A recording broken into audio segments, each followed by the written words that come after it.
Hello, and welcome to Stretching the Word. I'm your host, Sister Valerie, and not today, devil, just not this year.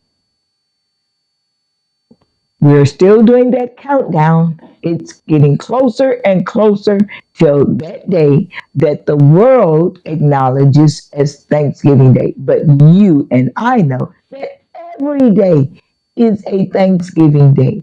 We should not have just one particular day where we bow our heads and say, oh God, we're so grateful.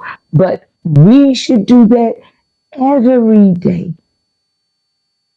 And I know that we're all grateful for the norm.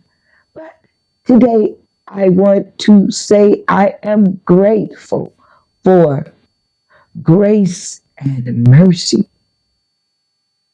We often don't think about the grace and mercy that have been bestowed upon us. We just, oh, it's okay. God forgive me.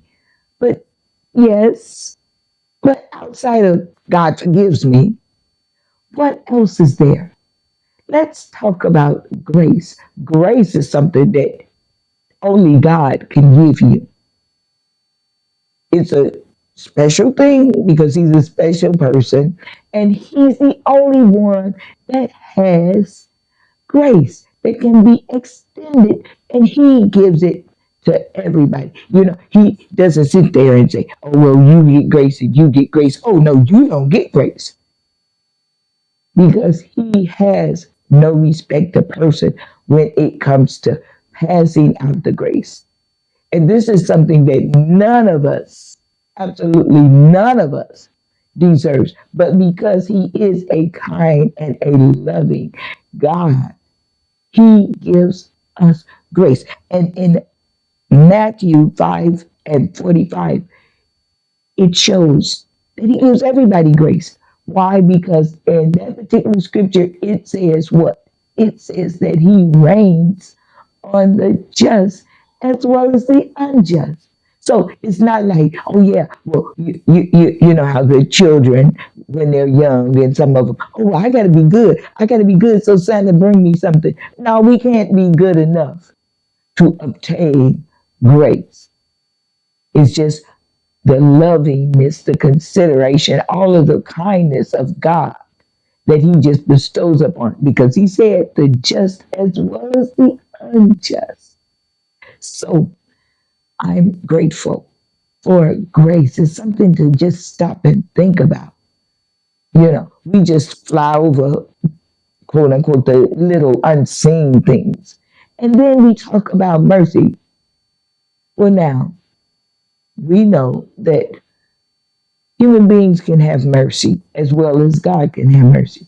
But then God don't take His mercy for granted because in Romans chapter 9 and verse 15, when He was talking to Moses, He told Moses, He says, I will have mercy upon whom I will have mercy upon, and I will have compassion upon whom I will have compassion upon. You know, it's just like the judge on earth. When you go before the judge, he has an opportunity to show you mercy. If you are supposed to get a harsh sentence, but he can have mercy. Sometimes we say, oh, it wasn't fair. We had the same crime, and, he got 10 years and I got 12. How that work?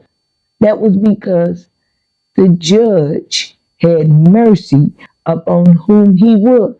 Maybe it was some other circumstances why this one got this and this one got that. Well, we know that God is a judge. And so He has mercy upon whom He has mercy upon. Just like man in this earth can do it, well, of course, God can do it. So God has that mercy on whom He will. So don't try to do that comparison thing because maybe God warned you a little more than He warned him, or warned him a little more than He warned you about certain things. And then He also stated that He has compassion upon those whom He will. But to everyone He gives grace. So today, I want to just think about things that we don't often think about and things that we take for granted. But wake up call, grace you gonna get, mercy you may not.